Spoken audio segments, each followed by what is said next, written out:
Bonjour, bonsoir plutôt à vous toutes et tous. Bienvenue à cette table ronde sur les générations frondeuses, sur l'effort collectif de la jeunesse en termes de droits humains, justice climatique, justice sociale. On est ultra contente aux créatifs de réinvestir l'espace de Saint-Gervais, du Café de la Réplique, comme chaque année. Donc on va commencer pour le petit line-up de la soirée de 17h à 10h45 avec Hilda Flaviana Cabouillet qui nous joint depuis New York. La première partie pendant 45 minutes sera en anglais. On est navré, ce ne sera pas traduit exceptionnellement. J'espère que c'est bon pour vous toutes et tous. Vous pouvez poser vos questions à la fin en français. Notre modératrice Hélène Demestir les traduira et vous traduira la réponse ensuite de Hilda. Et après ça, on sera rejoint par trois collectifs, donc l'association féministe secondaire 2, les Foulards Violets et Climate Strike de Genève qui sont là ce soir pour vous parler de ces sujets de génération frondeuse. Et comme ça a été annoncé, on se réjouit infiniment. Et c'est vraiment ultra important pour les créatifs de donner de la place aux jeunes générations aussi, et pas seulement aux personnes qui sont déjà plus installées dans le féminisme et dans toutes les questions environnementales et sociales. Donc voilà, je vous souhaite une très belle table ronde. Je vous laisse entre les mains de notre modératrice Hélène. Et à tout de suite. Bonjour à toutes et tous, merci beaucoup d'être là, merci aux créatives. Je vais switcher en anglais pour saluer Hilda Flavia Nakabouye. Hello Hilda Flavia, can you hear me? Yes, I can hear you. Can you hear me? I can hear you perfectly well. Thank you very much. Thank you for being here with us. Thank you for taking the time out of your extremely busy schedule, for traveling all over the world. You are in New York right now. How are you? I'm good. It's really cold out here. Yeah, but I'm glad that I get the time to speak to other people. I'm glad that I'm here with you today. Yeah, we're Yeah. very glad to talk to you too. It's an honor to meet you and such a pleasure. So, just for a few words of introduction, Hilda Flavia, you are a climate and environmental rights activist from Uganda. You are the founder of Fridays for Future Uganda, which has quickly become one of the biggest youth climate movements in East Africa. You also strive for better racial representation and gender equality within the climate movement. And you are just such an inspiration. You travel the world spreading your message. You're only 25 years old, and I can't wait to talk with you today. So, I have prepared some questions, but first, you have a keynote speech for us, which we cannot wait to hear. So, without further Okay. ado, if that's good for you, the floor is yours. Okay. Thank you so much. Hi everyone. My name is Hilda. As introduced, I'm really happy and glad to be here with you today and get this time to share with all of us. I come from a farmer's village in the basin of Lake Victoria in Uganda. Uganda is a country the British once called the Pearl of Africa, and my country experiences some of the worst effects of climate change, but it contributes less than a percentage to the greenhouse gas emissions. 13 years ago, my family owned one of the biggest plantations in our village in Uganda, but due to the harsh effects of the climate crisis, our crops dried out and were wiped away by the heavy rainstorms, which made it really hard for survival. I remember my grandmother had to sell off parts of our land so that we could buy food from the town, which wasn't the case before. Uh, our garden was really big and we had a lot of food, so we could transport most of the food and sell it in the town. But when my family's plantation was devastated by climate change, we had to buy food from the town so as to survive. And I remember a time when my parents couldn't afford my tuition fees, so I had to sit home for months while other kids went to school. But despite all this hardship, I did eventually have the good fortune to go back to school, and that really makes me one of the lucky ones because most girls who are forced from the classroom by the climate crisis do not return to finish their education. And according to research, last year alone, more than 4 million girls left school because of the impacts of climate change. That is 4 million daughters and sisters whose potential was cut short. I'm glad that I finished my education and that my education gave me the knowledge and confidence to create Fridays for Future Uganda, which is a women and youth led organization of young people fighting to protect our future. And we advocate for greater gender equality and racial diversity in the climate movement. Right now, we have a network of over 50,000 students and youth, and we work with 23 communities these are grassroots communities that are on the ground and in the most affected areas by climate change in Uganda. And Fridays for Future Uganda has really grown into Africa's largest youth climate movement. And we inspired and grew other Fridays for Future movements here in Africa, in countries like Kenya, Tanzania, Nigeria, Sierra Leone, Namibia, Zambia, and among many others.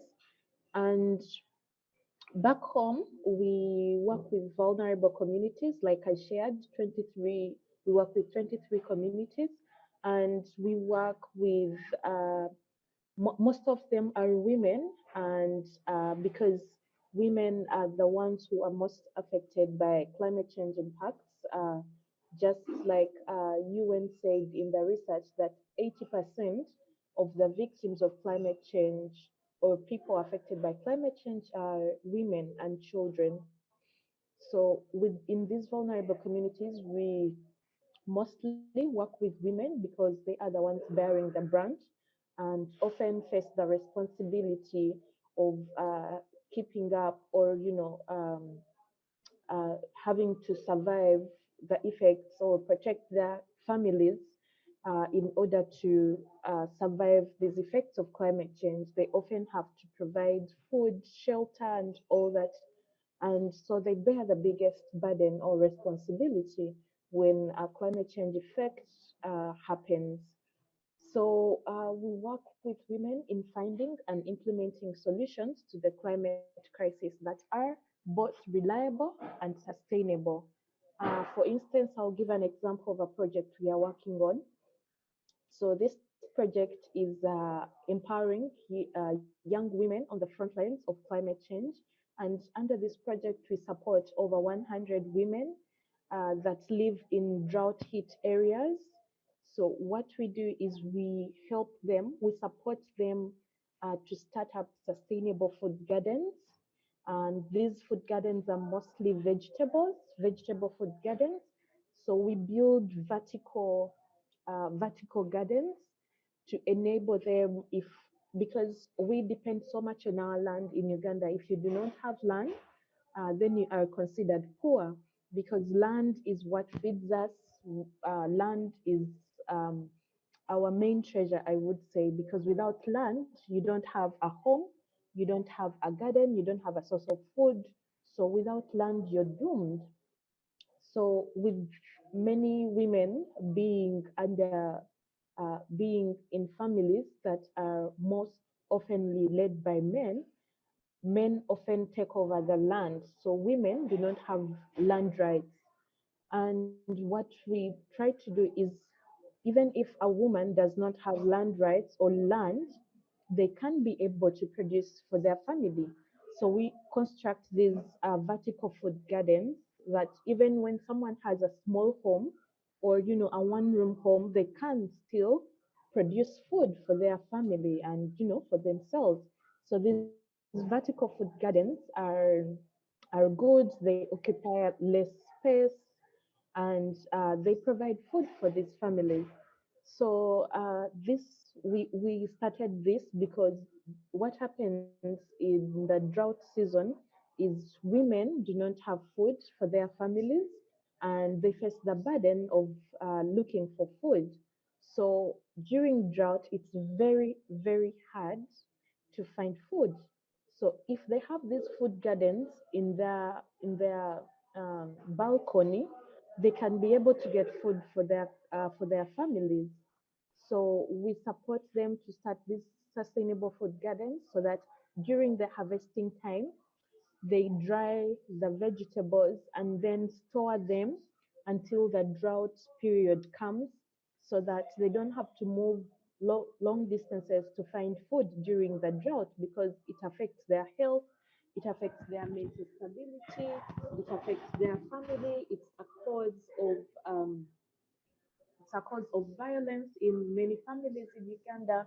So this project is really to support these women to reduce their vulnerability in terms of climate change, but also to be able to provide food on their tables and also earn a living because they sell some of their produce and to earn some money which can be used to pay, for example, their families, their children's tuition, and buy other necessities, be able to pay for medication.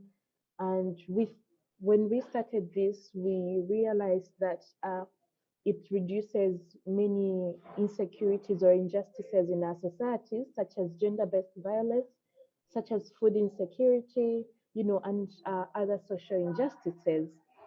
Another action we take as Fridays for Future Uganda is we clean Lake Victoria in an initiative called the Lake Cleanup. So Lake Victoria is a source of livelihoods for over 40 million people. Not only in Uganda, it's shared by other different countries such as Kenya, Rwanda, Tanzania, Egypt, Ethiopia, and many others. And this lake is like a god, I would say. It provides a lot for the people in Africa. And we also visit schools and communities to empower more women to join the fight against climate change, but also to create awareness to the students um, and the children because climate change is not taught in schools in Uganda. So how will we build a movement of climate aware people if we do not create awareness? So we reach out to the students because we know that they bear most of their future, like they have most of their future ahead of them. So they need to know the challenges the world is facing to be able to provide a solution for their future. Because if they do not fight for their future, then what's the whole use of education or having hope in a future that is very blurred? We also teach women how to make energy efficient briquettes, and these are made from biodegradable waste that we collect from the lake cleanup. And this waste is used to make these briquettes as and also an alternative to firewood and charcoal. In Uganda, we have a lot of trees, a lot of forests, so we depend on these forests to get firewood, and then we burn the firewood to make charcoal that is used in very many homes. But this is an unsustainable way of living because from years, these trees have been cut, and at the moment, our forest cover has reduced up to 8%. And we are at a time when the world is transitioning from fossil fuels to renewable energy. That means we need our forests. We need these trees because they act as carbon sinks. But if we keep cutting down these trees, then we are killing ourselves. So the biodegradable wastes are an alternative to cutting down of trees for firewood and charcoal. And this is really helping because people understand that there are other alternatives of living sustainably. And we also march against the construction of the East African crude oil pipeline. This is a pipeline that this is a project that is being led by Total Energies. Total Energies, you may already know, is a French company, and it's constructing this East African crude oil pipeline from my country, Uganda, and through Tanzania to the port of Tanga. This pipeline will be 1,443 kilometers long. It will be the world's longest heated crude oil pipeline. And we are fighting to stop this pipeline because it's passing through it's passing through a lot of biodiversity. It's starting from Maxon Falls. These falls are instituted in a game park. It's the biggest and oldest and most visited uh, game park in Uganda, and it has these beautiful falls in all over the world. People travel millions of miles to come and see these falls. So why would a company like Total want to destroy this nature, this natural beauty? So that is one of our cases because this, these falls have been there for generations. They contribute a lot to our biodiversity and our environment. They are a very big source of tourism and other different game parks where the pipeline will be passing are also critical to our environment. They have been there for ages and years, and now a company like Total is looking at building a pipeline throughout our game parks, and national parks. So we think this is very unfair, and we need to stand up and speak up against these injustices. Apart from that, this pipeline will emit over 30 million metric tons of carbon per year. And this is only for this excludes the emissions that will be produced throughout the transportation period or the transportation process. So that means there are even more emissions that will be emitted during this whole process. And as we may are well aware of that, the world right now is looking at reducing our carbon emissions in order to be able to stay alive and below 1.5 degrees Celsius. The Paris Agreement, for example, was signed and ratified in Paris, a country, sorry, a city in France, and where Total Energy comes from. So if companies like Total are violating, or overlooking the agreements that were made in their own city, then will they be able to keep the policies and agreements in countries like mine? If it violates its own city's agreements, then how about in my country where they don't have that so much tie? So this and many other injustices are happening to the people who are already contributing less to the climate crisis. This pipeline has already displaced over 100,000 people, 100,000 people, both in Uganda and in Tanzania. And very few of these people have been compensated by this project. Right now, people are still asking for their compensations, but in vain. And this has come at a time where the world is facing all these challenges from COVID to climate crisis, and now people's land is being taken and grabbed away from them. Like I shared in the beginning, in Uganda, if you do not have land, then you are poor. That means you cannot provide food for your family. That means you do not have a home. So all these people who have been displaced are battling with these ideas. Where am I going to get a home, and where am I going to find food? Because they cannot grow anymore and they don't have a place where to live. So, apart from that, a third of this East African crude oil pipeline project is passing through Lake Victoria Basin. Like I shared before, Lake Victoria is a source of livelihoods for over 40 million people. So in case of an oil spill, that is putting many lives at risk. Over 40 million lives will be at risk because it will poison the water on which people depend, and Lake Victoria is the second biggest source of fisheries of fish in Uganda for export. The first lake is Lake Albert. It's the biggest source of fisheries of fish for export in Uganda.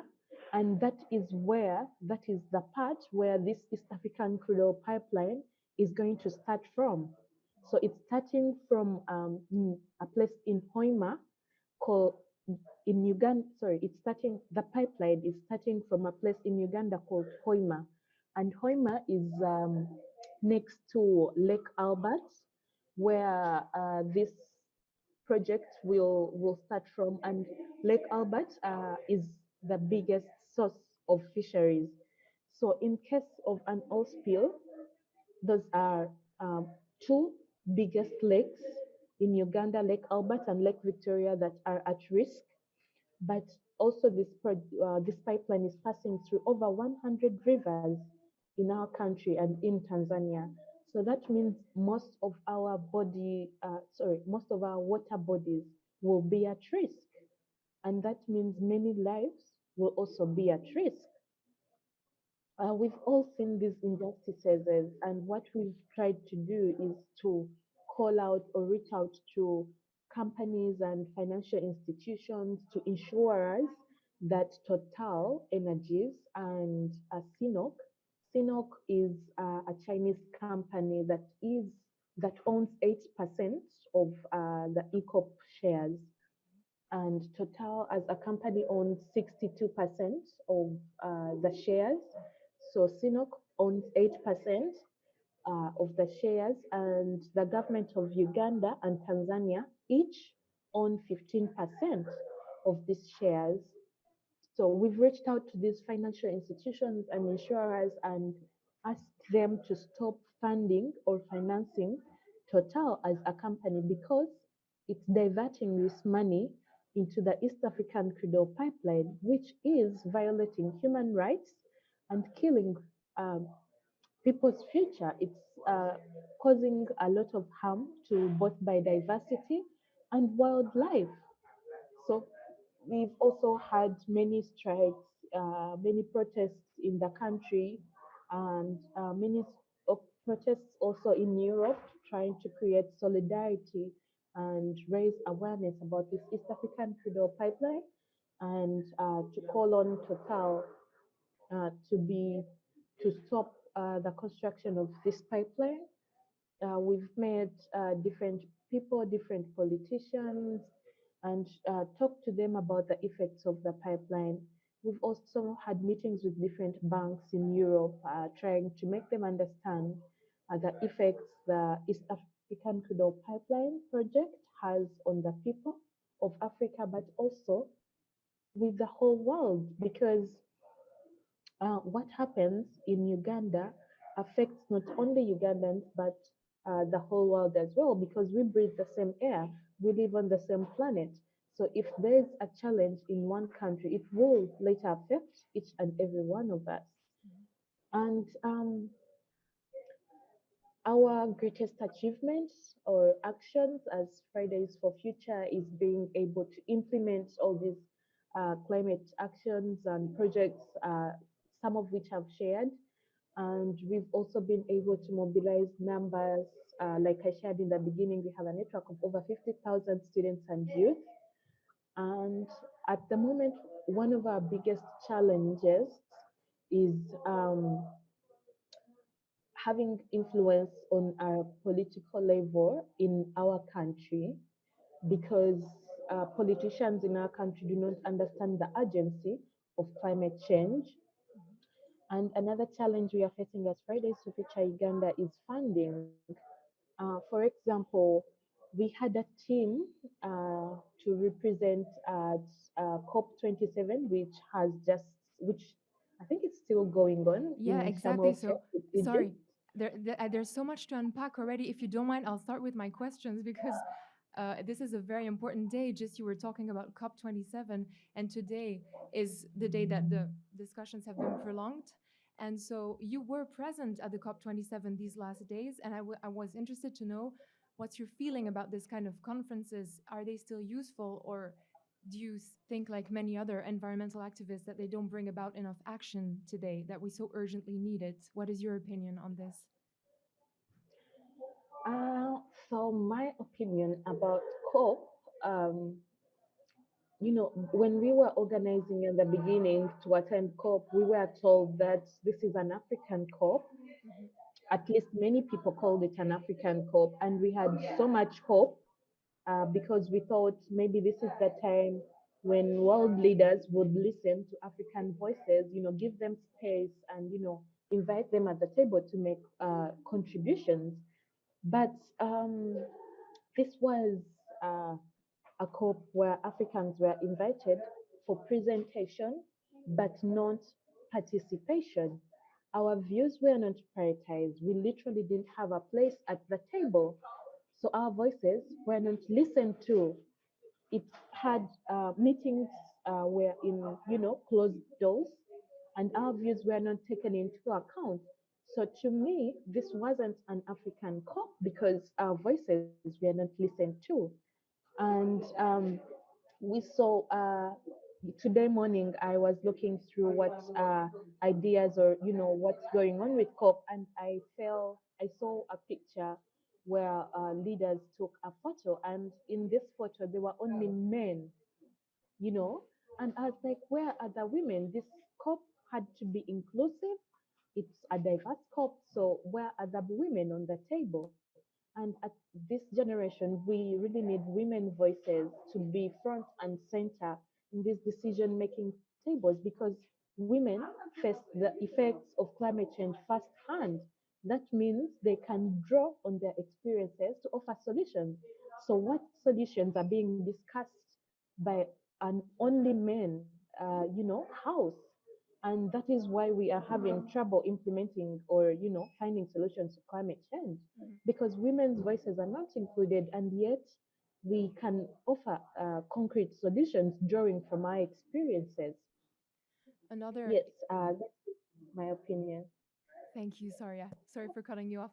Another big issue that was central to this COP and that was promised was to talk about climate injustice and find to reverse actually the contradiction in climate injustice of the global south paying the price, very real, with the very difficult and catastrophic just natural catastrophes that you were talking about at the beginning of your keynote, and the global north needing to largely compensate for this.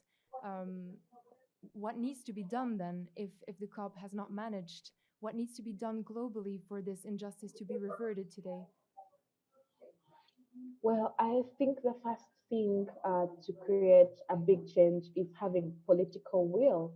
Because if the people in power are not willing to take this climate crisis as a priority and take it seriously, then we are doing nothing. So if politicians can have, if we can have the political will to drive the much needed change, then we will be on our way of achieving climate justice and implementing all these solutions that we have.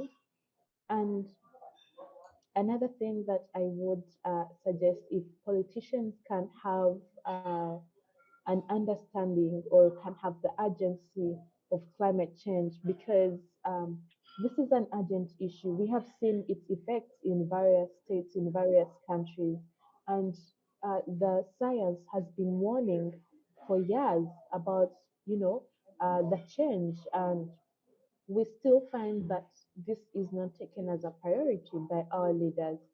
So we need to create awareness about these issues, and most importantly, work together with the communities. I believe that if people understand the urgency and then work together and come together, they can create a very big power, because I personally believe in the power of the people.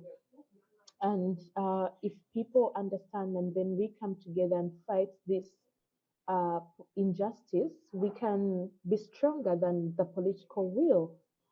Yeah. So I just want to come back to this notion of urgency and also to the notion of awareness, which is so important that you mentioned in your keynote as well. What has shaped your personal environmental awareness?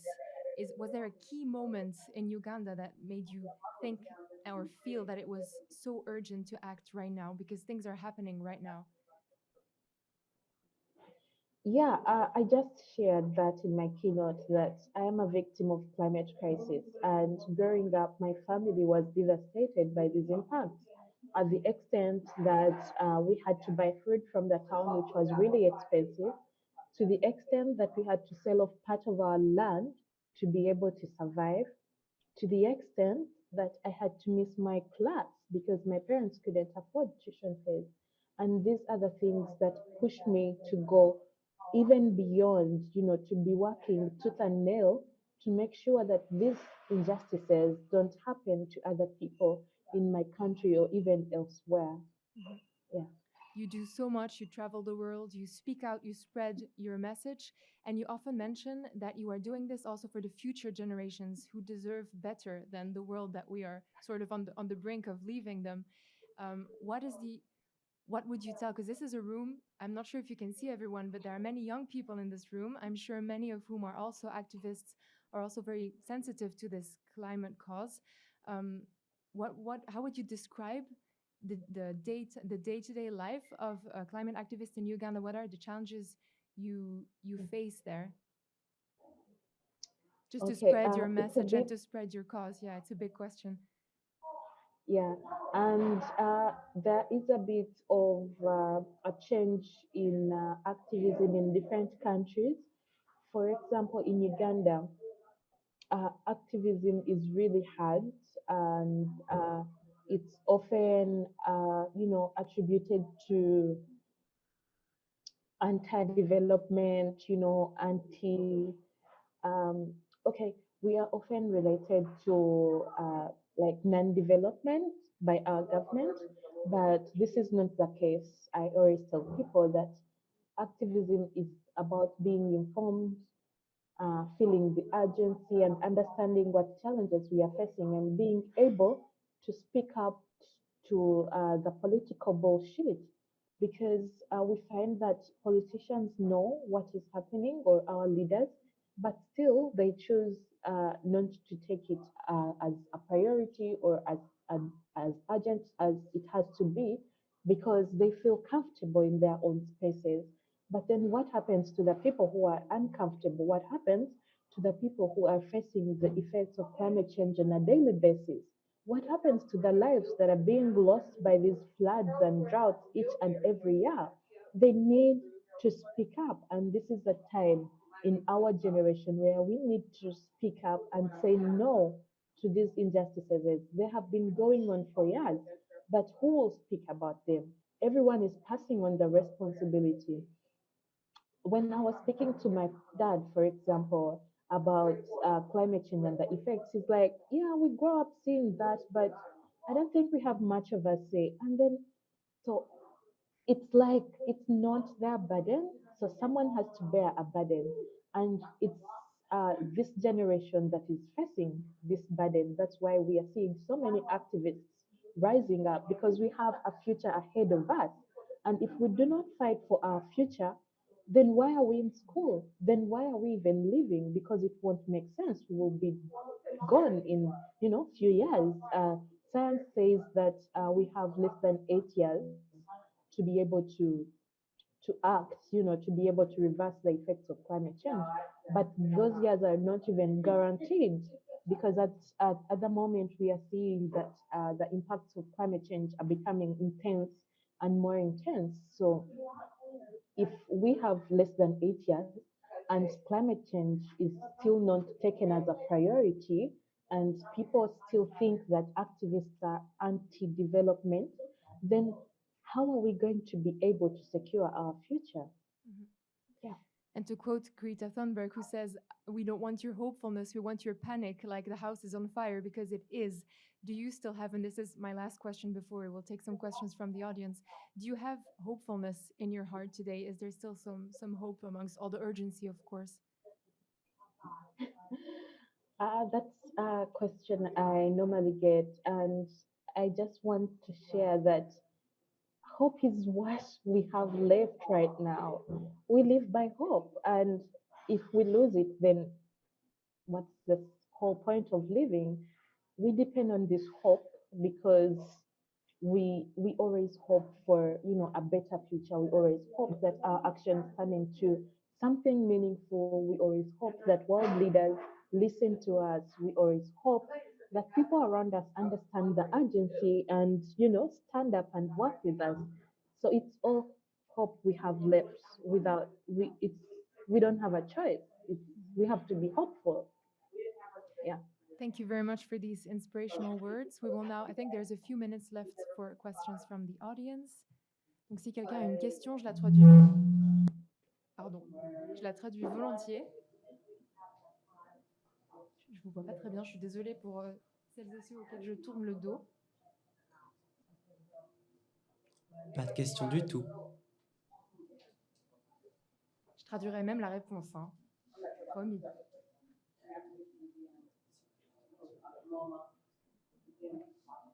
So I think you've answered all the audience's questions with what you said already. I do have one last one. Is today your biggest inspiration when it comes to climate activism? Who is the person that gives you hope, that gives you motivation, that fuels your own activism and action? Okay, that's a big question. I've never thought about it actually. Let me see. I think what really drives me is thinking about my younger self and how my younger self will be able to live in a future that is so suffocated, and what that younger self would do before this future becomes suffocated. So I often feel that I have the responsibility to do everything everything I can right now when I still can, to be able to provide a future for my younger self in the future, or my children and grandchildren, because they won't have a chance to be able to do all whatever I am doing right now. There's still some time, uh, so for us to be doing these climate actions, but years from now there won't be that time. We are the last generation to know uh, what we are doing, and the last one to be able to save it. And if I think of what the future generation would say to us, would be to fight for them, for their life. And I think that's what keeps me moving, because I don't think anyone would love to live in a suffocated world. Mm. And if we have a chance to fight for the future, then why not?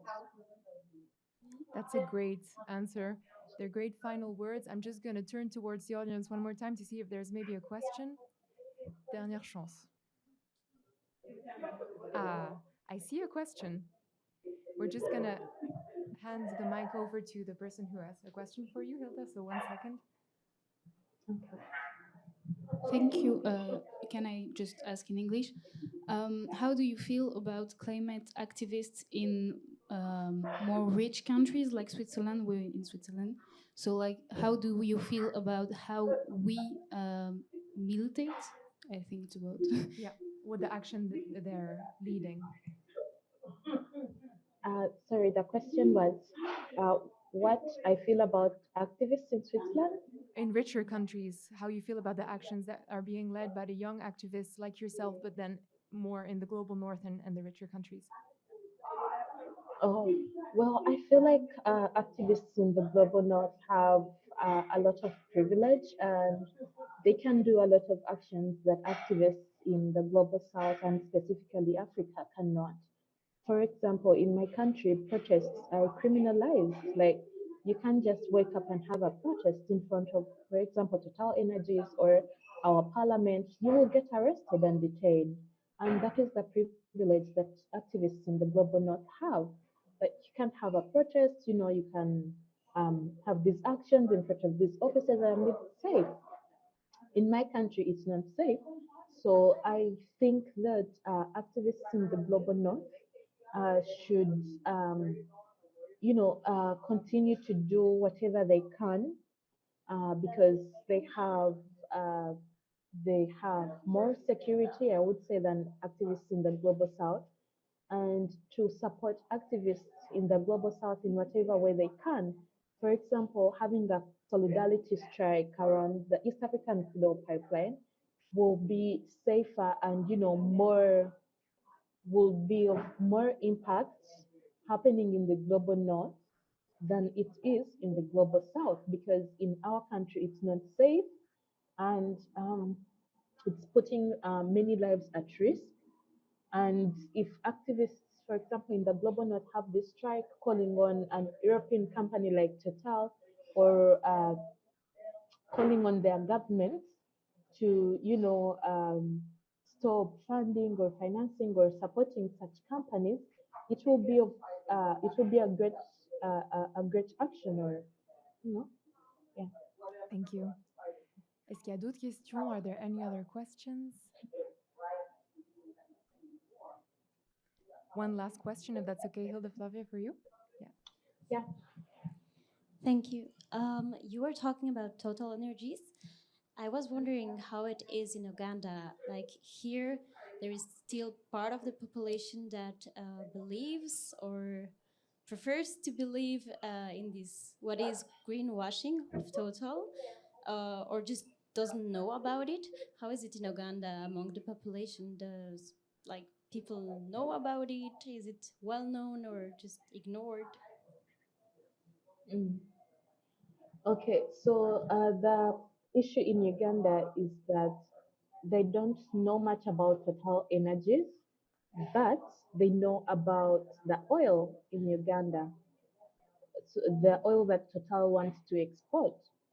But the other thing is there's a lot of misinformation because our government wants to explore the oil and transport it, but it is creating a lot of misinformation, telling the public that there will be Uganda is going to develop because of the oil, and that the fuel prices will go down if we start exporting our oil, or and they will have many jobs, which is not the case because, first of all, most of these jobs are part-time jobs.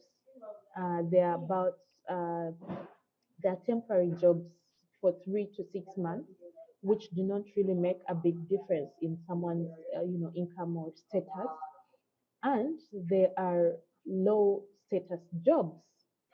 And um, the about the development, it says that Uganda will be earning a lot, but we've seen the percentages, like I shared, the shares that Uganda owns are just 15% of the whole project. Most of the shares are going to Total. Total owns 62% of these shares. That means there is less money for Ugandans and more for Total. So how will this benefit the country? How will this develop us? And the only way for Uganda to earn is if it taxes Total as a company. But what is happening is Total got a 10-year tax exemption for this project. That means no taxes will be paid. So where is the economic development going to come from? So we've seen these loopholes in this project, and we are trying to create awareness because many people still think the pipeline will, save them, will bring economic development. So we are trying so hard to create awareness about this misinformation and trying to give people the right information about the project. Yeah. Thank you very much for all of your answers. Thank you for taking the time to speak to us today. Thank you for all your inspirational and motivational words. It was an honor to speak to you. So thank you for everything. And we can't wait to hear more from you. Okay, thank you. Thank you so much. Take care, It's Hilda an honor to Flavia. speak Goodbye. to you. Thank you. Bye. Merci beaucoup à toutes les trois d'être là aujourd'hui. Donc on va parler des mouvements sociaux et de l'activisme des jeunes. Donc vous êtes venus incarner cette génération qui rêve d'un futur meilleur et qui compte bien incarner le changement et l'action pour le rendre possible. Donc, avec moi sont présentes aujourd'hui Inès, qui est venue représenter l'association féministe secondaire 2, dont elle était la présidente jusqu'à cet été. Bonjour, merci beaucoup d'être là. Bonjour. À ses côtés, on a Rabab, qui est venu représenter le collectif féministe et antiraciste Les Foulards Violets. Bonjour.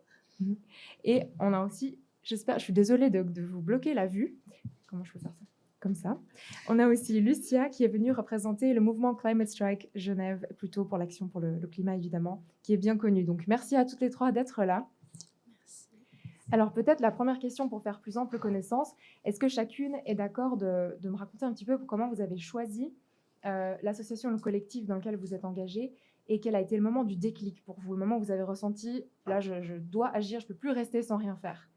Peut-être que Lucia, tu veux commencer? Ouais, trop chouette. Bonsoir tout le monde, je suis trop contente d'être ici, à vos côtés.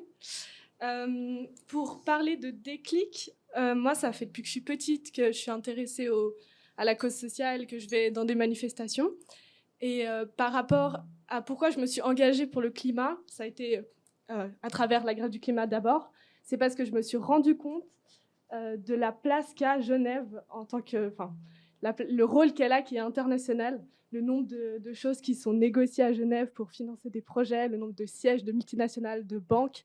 Et c'était un peu le déclic je me suis dit, le problème, il est là, et c'est là qu'on peut attaquer. Et avec la grève du climat, on le fait un peu. Donc voilà, c'était mon déclic. Est-ce qu'Inès, tu as aussi une histoire de déclic à nous partager comme ça, quand tu as choisi de t'engager? Oui, moi c'était à Nouvel An 2020, très précisément. En fait, je pense que c'était un moment un peu de trop et un sentiment vraiment d'impuissance. J'avais l'impression de voir toutes ces inégalités arriver et j'avais besoin en fait de faire quelque chose de tout ce sentiment d'impuissance, un peu de désespoir aussi en fait, on va se le dire. Et donc je me suis engagée auprès de l'association féministe du secondaire 2 qui à l'époque s'appelait Les Meufs.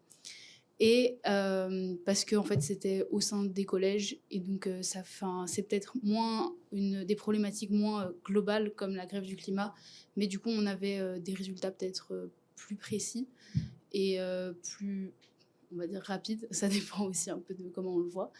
Et puis c'était une association que je voyais un peu de loin, donc ça m'a paru un peu le choix évident. Mais c'est vrai que j'aurais pu aussi m'engager dans le climat ou ailleurs. Parce que tout ça se rejoint un peu, on va en parler après, d'intersectionnalité. Et Rabab, alors? Je rejoins Inès sur le sentiment d'impuissance. En fait, pour moi, ça serait plutôt en 2017, avec l'élection de Trump, qui m'avait beaucoup choquée. Je me souviens, j'avais lu l'article, j'étais dans le tram en train de pleurer. Il y a aussi, quelques mois plus tard, la mort de Nabra Hassanin aux États-Unis, qui m'a beaucoup choquée, et la montée de l'islamophobie en fait en Europe et aux États-Unis. En Europe et aux États-Unis. En 2017 aussi, j'ai découvert l'association La Lab, qui m'a fait beaucoup de bien parce que j'avais enfin eu l'impression que quelqu'un disait les mots que je n'avais pas à dire. Et puis j'espérais trouver un espèce de La Lab en Suisse, à Genève. Et puis donc pour moi, les foulards violets, c'était ce qui était le plus proche. Un petit peu, c'est cette envie d'être entendu par les décideurs, décideuses, et de créer de l'action concrète, comme tu disais, Inès, avant. Est-ce qu'aujourd'hui, vous avez l'impression d'être entendu par les dirigeants, dirigeantes? Entendu, oui. Écouter, pas forcément. Je pense qu'on peut difficilement ne pas nous entendre quand, notamment la grève féministe, met autant de personnes dans les rues tous les 14 juin, que la manifestation, notamment pour Black Lives Matter en 2020, avait mis 10 000 personnes dans la rue aussi à Genève. Donc je pense qu'on peut difficilement ne pas être entendu. Après, écouter, je dirais que c'est quand même un peu plus difficile. Je pense qu'on y reviendra, mais les politiciens sont les personnes qui ont quand même un gros impact encore aujourd'hui en Suisse.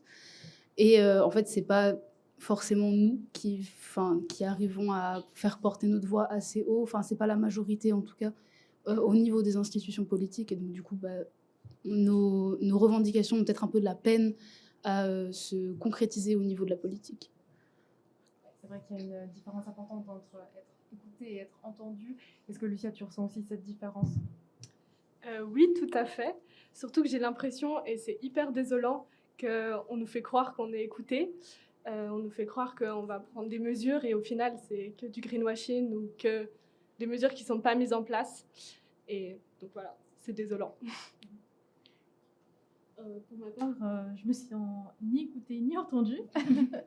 Donc, je vais parler surtout par rapport aux autres citoyens et citoyennes. Je vais prendre un exemple qui m'est arrivé récemment. Donc, une camarade de classe à l'université qui m'a parlé de victimisation enfin, par rapport à tout ce que les femmes qui portent le foulard subissent. Euh, qu'il suffisait simplement de ne pas être impacté par les mots et les agressions verbales et que le foulard, c'est un acte de soumission patriarcale et j'étais obligée de l'écouter et de la comprendre. Donc vraiment, je me suis sentie très déshumanisée, vraiment dans un déni de en quoi ça peut impacter psychologiquement et physiquement. Enfin, même par nos concitoyens, je me sens ni entendue ni écoutée. Et qu'est-ce que tu voudrais voir alors comme action concrète, comme changement pour éviter ce genre de moments difficiles où tu te sens pas du tout écouté et où tu dois vivre ce genre d'émotions? Euh, J'aurais besoin que les gens s'intéressent à nos problèmes, que les politiciens et que les politiciennes s'intéressent à nos problèmes et ne pas forcément venir me couper un midi à l'école en train de manger pour débattre avec moi d'une politique parce qu'elle a lu un livre ou deux livres, genre quelque chose comme ça. Donc voilà. Et est-ce que vous croyez encore aujourd'hui en le pouvoir de la politique institutionnelle? Parce que vous avez choisi du coup la voie du militantisme. Est-ce que vous croyez, est-ce que vous avez encore cet espoir de pouvoir être écouté du coup et qu'il y ait de l'action concrète qui suive? Vas-y Inès.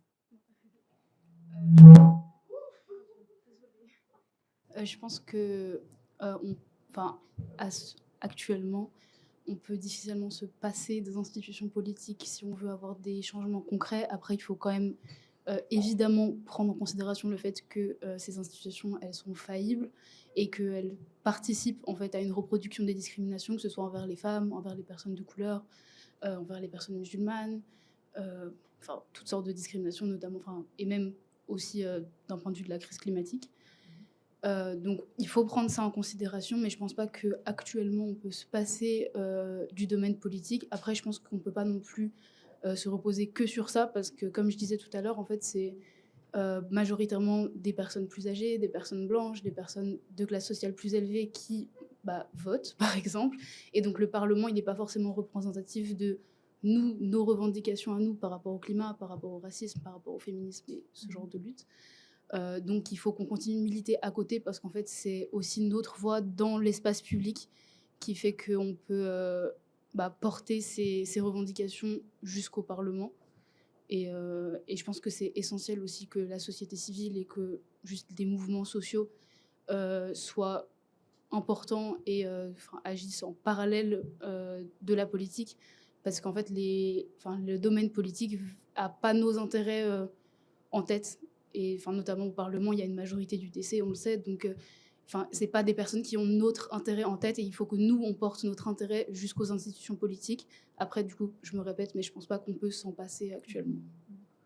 Alors juste avant, si peut-être que vous avez envie de rebondir, Rabab ou Lucia, mais on m'a dit dans l'oreillette que c'est mieux qu'on prenne les micros dans la main pour éviter ces bruits désagréables qui font mal aux oreilles de tout le monde. Donc, bougez-vous les oreilles juste un instant pour le passe. Voilà. Désolée.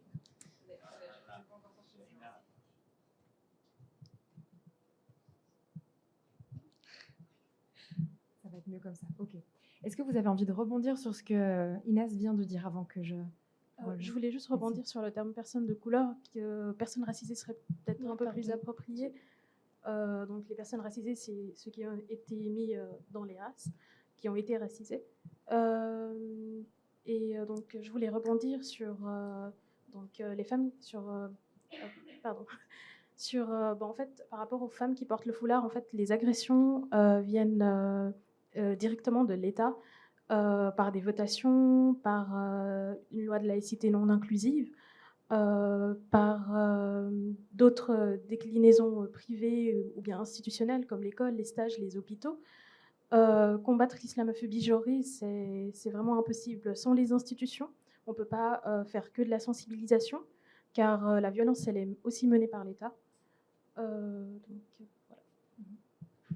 Juste, enfin, du coup, désolée, mais je connais le terme racisé, personne racisée, mais du coup, comme ça, je l'ai, enfin, pas dit, mais du coup, désolée. Il n'y a pas de souci. Parfois, quand on parle, on peut se tromper sans faire exprès. Il n'y a aucun problème. Moi, je voulais juste rajouter par rapport à la question, pour un peu compléter, le rôle de pas mal de mouvements sociaux, c'est de faire justement pression sur ces institutions et que c'est chouette en tant que mouvement d'utiliser la politique institutionnelle comme outil, par exemple à travers des initiatives. En tout cas, nous, à la Grève du climat, on fait ça et je trouve assez important.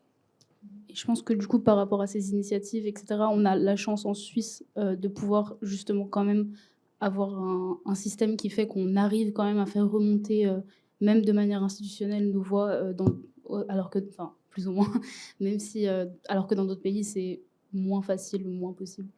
Ouais, et la preuve, et je pense, Inès, tu peux nous en parler, parfois, ces actions que vous menez, elles ont des répercussions extrêmement concrètes, en fait. Par exemple, contre la précarité menstruelle, vous avez mené une action de front et ça s'est vraiment réalisé. Donc, est-ce qu'il y a aussi, peut-être tu peux nous en parler plus, mais des exemples où une action a été, du coup, ça a découlé sur quelque chose de vrai, de tangible, vite. Oui.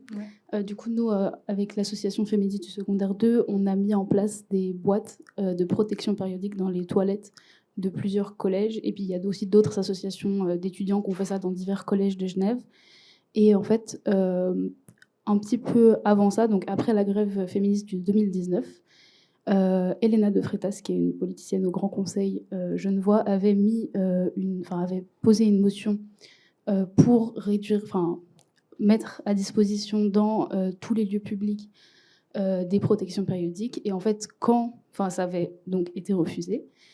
Et quand la société civile dont on faisait partie a commencé à faire bouger les choses au sein même des collèges, ça a mis en avant donc ce besoin de protection périodique à disposition dans les lieux de formation notamment. Et en fait, elle a pu faire passer comme prioritaire sa motion à la session d'après au Grand Conseil. Et donc, malgré les amendements, ça a quand même passé partiellement. Donc, donc la loi est passée pour que les protections périodiques soient mises à disposition uniquement dans les lieux de formation et non pas genre, dans tous les espaces publics comme c'était prévu à la base. Mais ça montre quand même que déjà la société civile a un impact fort sur la politique et que, voilà, je pense que ça illustre bien. Et ça donne quand même de l'espoir. Est-ce que Lucia et Rabab, vous avez aussi des exemples d'actions qui ont été réalisées grâce au collectif, à l'association que vous représentez et qui vous ont motivé comme ça à voir que ça peut faire une différence?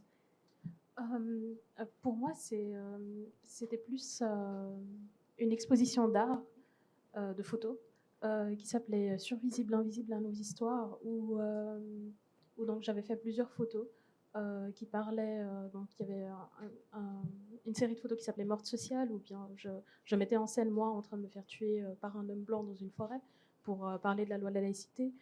J'avais fait une série aussi de photos qui s'appelait Les métiers. Je me mettais en scène en train de faire différents métiers pour mettre dans la tête des gens que oui, ça ne nous interdit pas de travailler. Parmi ce que j'avais fait aussi, il y avait donc des doigts d'honneur. C'était I don't give a fuck. Donc j'avais pris des personnes donc en train de faire des fuck et de dénoncer des oppressions qu'elles ont vécues. Ensuite, j'avais fait un journal intime et par rapport à ce journal intime, il y avait un espèce de journal intime collectif où où les personnes pouvaient mettre ce que eux voulaient. Et c'était très intéressant parce que beaucoup de personnes ont écrit du racisme qui vivait en Suisse. Donc moi, je me souviens d'une personne japonaise. Il y a aussi une personne russe qui avait témoigné. J'ai reçu aussi des témoignages d'harcèlement à l'école, des choses comme ça. Donc c'était pas un énorme acte, mais c'était déjà très bien pour moi. Et très impactant, je pense aussi, ouais, très émouvant comme ça, qui résonne vraiment. Okay. Merci. Et toi, Lucia, parle-nous des grèves du climat, alors des grèves pour l'avenir dans lesquelles Climate Strikes sont très, très, très meneurs, comme ça, à Genève et en Suisse. Qu'est-ce que tu ressens au niveau de l'action que ça peut avoir, que ça peut créer? Oui, concrète.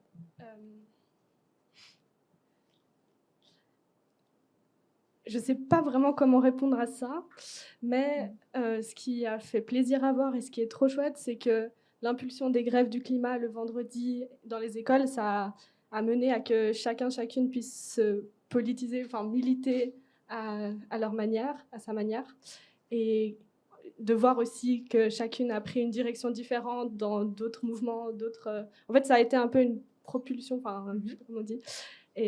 Mais aussi, après, il y a eu la grève pour l'avenir, où il y a eu des liens qui se sont faits avec les syndicats pour aller un peu plus loin que juste faire la grève dans l'école, ce qui a assez peu d'impact, en fait.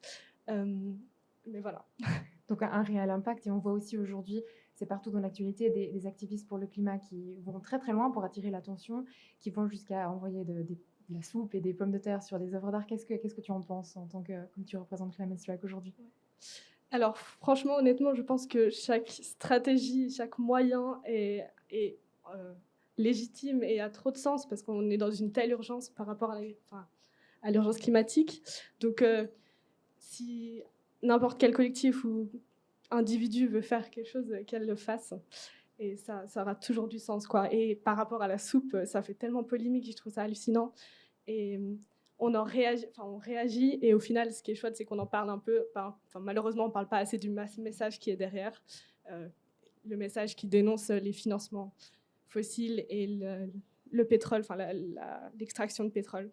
Donc voilà, malheureusement, on ne parle pas assez du message qu'il y a derrière cette action. Mais au moins, ça donne de la visibilité, et puis ça peut donner aussi envie après aux personnes qui voient ça d'aller s'instruire et de se demander un peu pourquoi ces gens font ça. Donc c'est déjà ça, c'est déjà quelque chose. Alors je pense que c'est le moment de parler aussi d'intersectionnalité et de la convergence des luttes, qui est une grande thématique actuellement très discutée. Donc peut-être qu'on peut commencer avec toi, Rabat, parce que c'est quelque chose qui est très important pour les foulards violets, comme vous représentez à la fois le féminisme et la lutte contre le racisme. Comment est-ce que ces deux convergent? L'intersectionnalité, c'est de se rendre compte que plusieurs choses en même temps peuvent s'assembler et empêcher la personne d'avoir des droits comme tout le monde. Attendez, j'ai eu un énorme... Ah voilà. Donc je vais vous prendre peut-être un exemple, c'est plus parlant. Si par exemple, aujourd'hui, on a si on arrive à une même égalité salariale, est-ce que ça serait utile, par exemple, pour les femmes qui portent le foulard, qui n'ont même pas le droit de travailler? Est-ce que ça serait utile pour des femmes migrantes? Est-ce que ça serait utile... Enfin, c'est ces questions-là à se poser, que certains droits sont des droits pour des femmes blanches, et il faut pouvoir tirer les autres femmes dans les mêmes droits afin que ces lois puissent être utiles pour tout le monde. Ouais, c'est exactement ce que dit d'ailleurs Kimberly Crenshaw, qui est la créatrice du mot intersectionnalité. Elle dit qu'on ne peut pas régler la question du féminisme sans aussi régler la question du problème du racisme, et que tout ça est lié. Ça, c'est ce que vous ressentez aussi.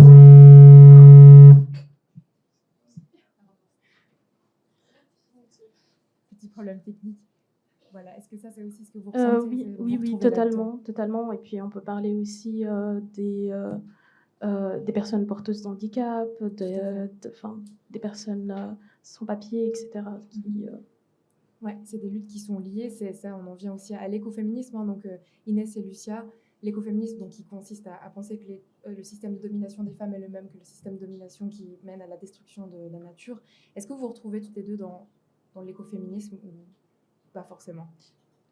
Moi, personnellement, oui. Je pense que la grève du climat aussi.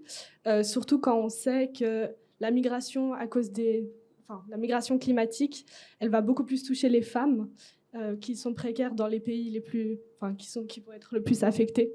Donc, on voit ce lien entre genre et écologie. Voilà.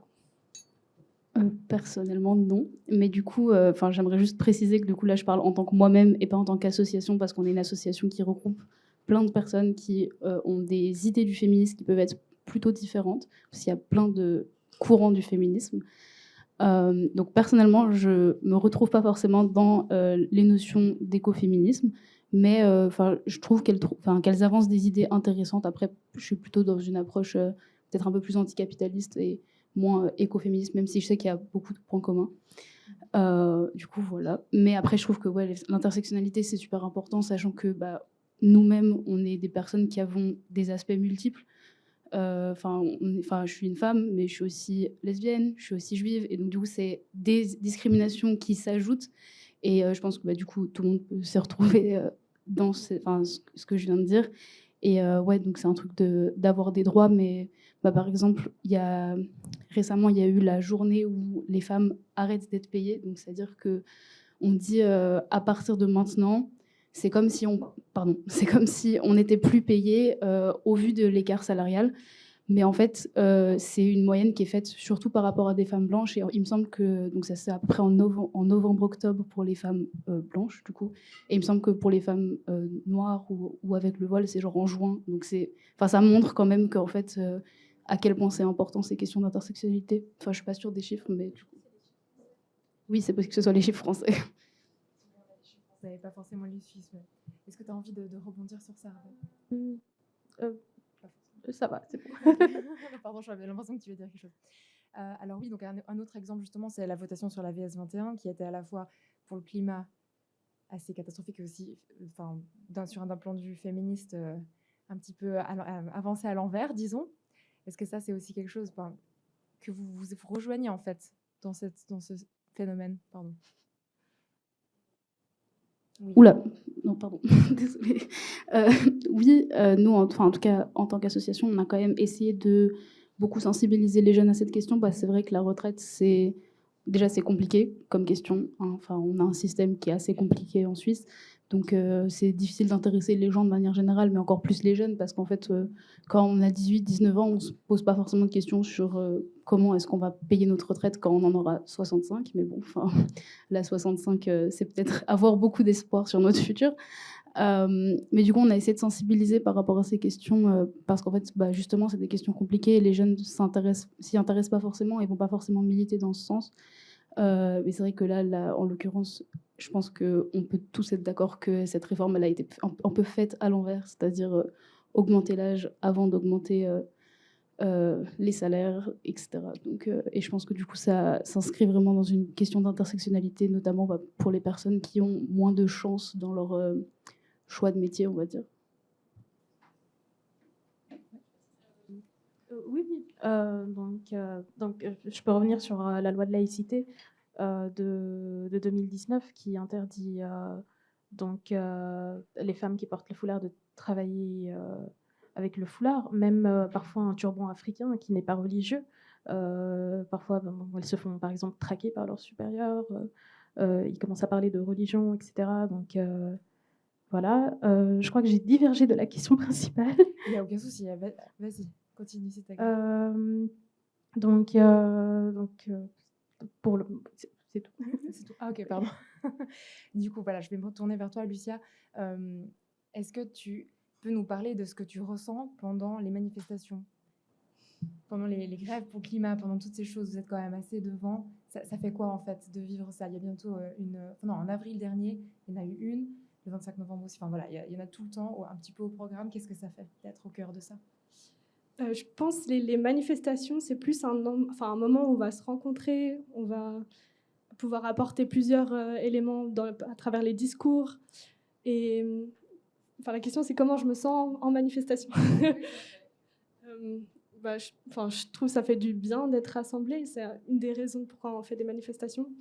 Et un des super soutiens, je trouve que c'est quand par la fenêtre, on voit des gens qui applaudissent ou qui tapent sur des casseroles, qui ne peuvent pas forcément nous rejoindre suivant la manifestation que c'est. Donc ça fait du bien aussi. Ouais, donc je pose cette question parce qu'en fait, il y a 42% de la population globale actuelle qui a moins de 25 ans. Donc ça fait que les jeunes peuvent vraiment avoir un impact. Et aussi rejoindre ce genre de mouvement. Pendant la grève pour l'avenir, un des panneaux disait justement « Ne nous regardez pas, rejoignez-nous ». Est-ce que vous avez l'impression, toutes les trois, que suffisamment de jeunes personnes en Suisse participent et s'engagent aussi? Moi, je pense qu'il y a quand même pas beaucoup de jeunes qui s'engagent. Après, de mon point de vue de militant, j'ai l'impression qu'il n'y en a pas assez. Mais c'est vrai que je trouve qu'il y a en parallèle, d'un point de vue des médias ou de l'image qu'on a, il y a un peu cette image que les jeunes ne s'engagent pas, ce qui est faux. Donc je pense qu'il y a un peu ce parallèle de moi qui trouve que les jeunes ne s'engagent pas assez, parce que c'est vrai que notamment, si on reste sur l'institutionnel, lors des votations, il y a peu de participation des jeunes. Mais même pour le 14 juin, moi j'ai vu dans ma classe par exemple, il y a très très peu de gens qui sont venus à la grève, même si l'excuse, on va dire, c'est quand même que c'était pendant les examens de maturité. Donc je peux comprendre, mais disons que en parallèle, il n'y a pas assez de jeunes qui s'engagent, mais en même temps, il y a peut-être une ridiculisation et décrédibilisation de notre engagement en tant que jeunes de la part des politiques, des médias, et je trouve que c'est dommage. Lucia, est-ce que tu partages cette impression qu'il n'y a pas assez de jeunes aussi que tu vois affluer, qui s'engagent pour Climate Strike comme si? Je sais pas. Franchement, j'en ai aucune idée. Je suis contente qu'il y en ait, c'est ça. Et j'encourage tout le monde à nous rejoindre, à rejoindre les mouvements. Enfin, Qu'est-ce que tu dirais à ceux et celles qui ont peur, qui s'engagent pas parce qu'ils et elles ont peur de se sentir impuissants et impuissantes et que leur participation aura aucun impact? Est-ce qu'il y a un mot d'encouragement pour ces personnes-là? en fait, il y a tellement de manières de pouvoir s'engager, que ce soit pour le climat ou des associations féministes ou des collectifs. Il y a tellement, il y a une diversité, en tout cas à Genève, ou de manières où on peut s'engager. Donc, il faut juste oser. Et en fait, ça nous apporte tellement, aussi personnellement, de voir que, face à notre, pas détresse, mais face à ce qui nous révolte, on peut avoir une réponse.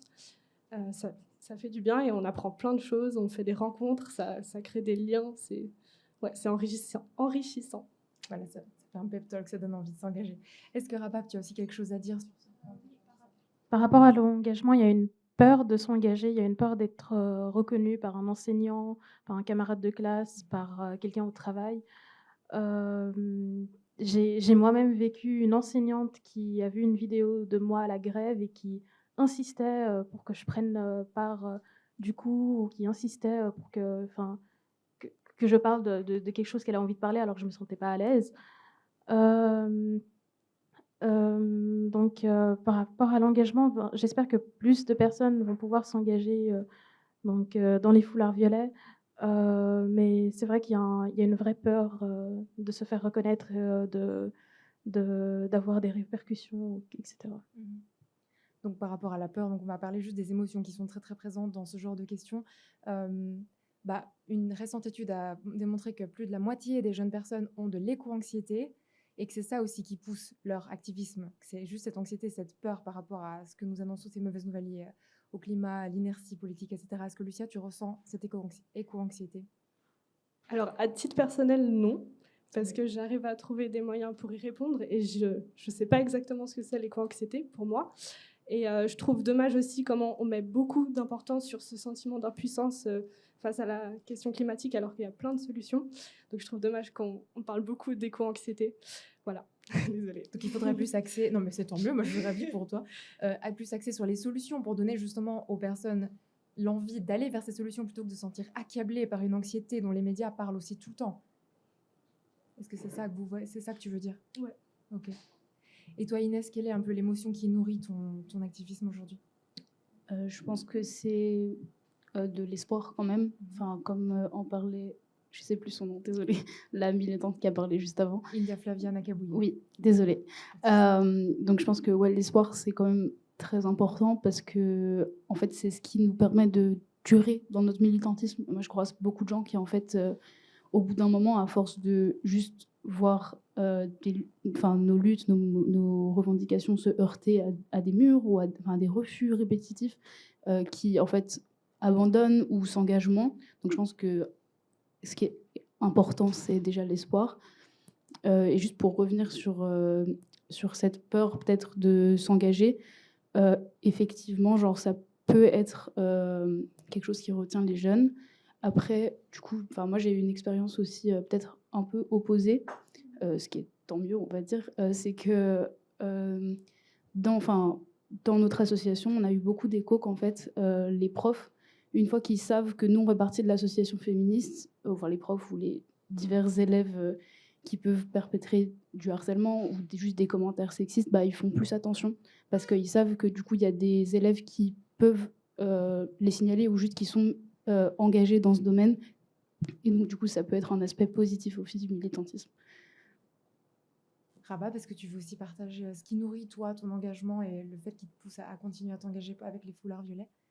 Ce qui nourrit mon engagement, c'est que j'ai envie de voir les prochaines générations vivre sans faire face aux mêmes discriminations auxquelles j'ai fait face, aux mêmes agressions, etc.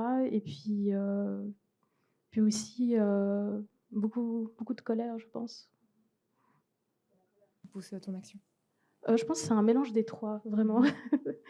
Ouais, je comprends le mélange. Que- Oula. C'est ce que je voulais rajouter. En plus de l'espoir, quelque chose qui nous pousse à agir, c'est la colère. C'est quand on voit des événements qui sont révoltants. Par exemple, si je peux me permettre, l'élection au Conseil fédéral d'un ancien lobbyiste du pétrole et actuel lobbyiste de l'automobile.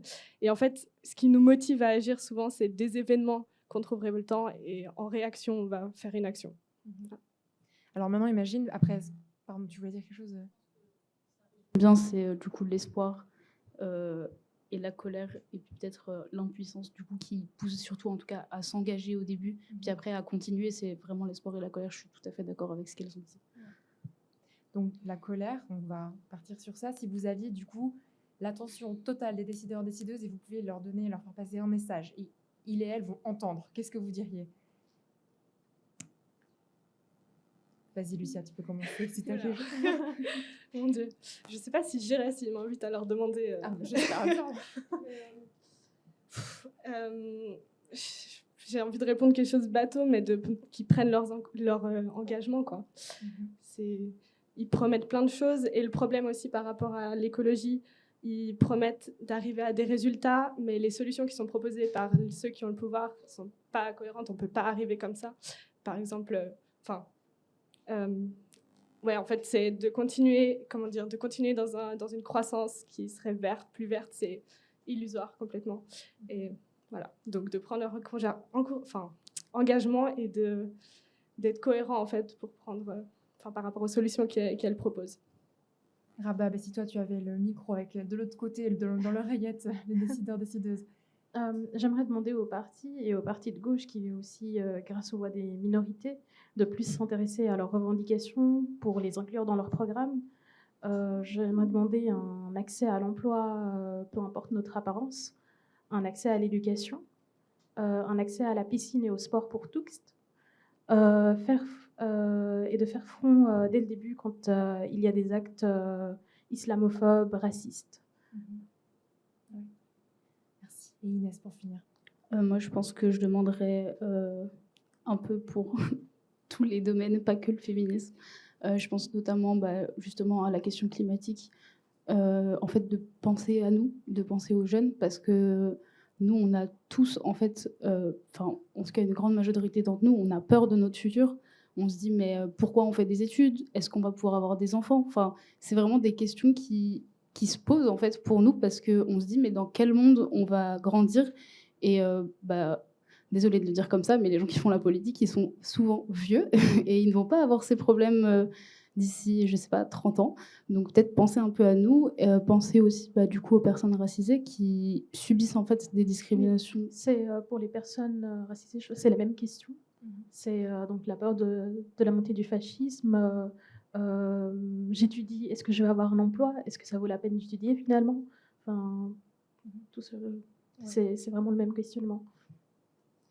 Et du coup, pour les personnes racisées, pour les femmes, de vraiment prendre en considération les revendications concrètes qu'on a en fait, et de pas juste dire oui, on va prendre des mesures d'égalité, et en fait les mesures d'égalité, c'est eux qui considèrent à quel point elles sont pertinentes, alors qu'en fait ce serait à nous d'être concertés sur à quel point les décisions qu'ils vont prendre vont être pertinentes, parce que dire qu'ils vont faire l'égalité et au final faire des lois juste pour la forme, en fait ça en vaut pas la peine. Autant vraiment faire quelque chose qui a un impact concret. Et du coup, je suis vraiment ces trucs d'avenir, en fait. Quel avenir on va avoir en tant que personne racisée, en tant que femme, juste en tant qu'être humain sur Terre. Enfin, c'est vraiment des questions qui doivent se poser, qui doivent être centrales actuellement dans la politique, je pense. Parce que, en fait, le but de la politique, c'est de faire vivre un pays dans tous les sens du terme. Alors, tu parles d'avenir et je vois qu'on est bientôt au bout du temps imparti. Donc, une dernière question pour terminer sur une note optimiste en parlant d'avenir. Si vous pouviez créer l'avenir idéal pour vous, qu'est-ce que vous mettriez dans cet avenir parfait? Vas-y, J'espère, et puis on devrait avoir un monde sans sexisme, sans LGBTophobie, sans racisme, sans validisme, etc. Enfin, ça fait un peu bateau comme ça, mais enfin, c'est réel, c'est important et c'est nécessaire pour que chaque personne puisse vivre dans cette société confortablement et pas comme un citoyen ou une citoyenne de seconde zone. Je ne sais pas si j'ai une solution de futur à apporter, mais Juste un rêve déjà, c'est bien. je pense que, en fait, j'ai l'impression que le système actuel n'est pas fait pour que toutes ces inégalités soient, enfin, se terminent. Enfin, malheureusement, on vit dans un monde qui est classiste, qui est raciste, qui est sexiste, etc., etc., etc. Donc, j'aurais pas forcément une idée à apporter. Donc, je sais pas si je préférerais que le système change complètement ou qu'on arrive à...